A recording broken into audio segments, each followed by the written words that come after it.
1 KG chicken ভালো করে ধুয়ে পরিষ্কার করে নেওয়া আছে। পেঁয়াজ, আদা, রসুন, লঙ্কা, ধনে, জিরে, টমেটো, পেঁয়াজ কুচি। মাংসর মধ্যে অল্প লবণ,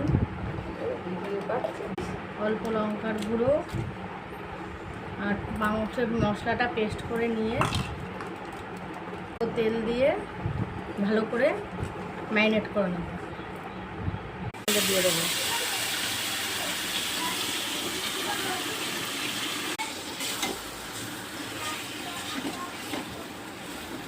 মাংসটাকে আলু দিয়ে ভালো করে কষিয়ে নিয়েছি, নিয়ে অল্প করে গরম জল করে এর মধ্যে দিয়ে দিলাম ঝোল। ভালো করে মিশিয়ে নিচ্ছি ঝোলের সাথে, অল্প দেব, দিয়ে চিকেনের লাল পাতলা ঝোল রেসিপি রেডি। দেখতে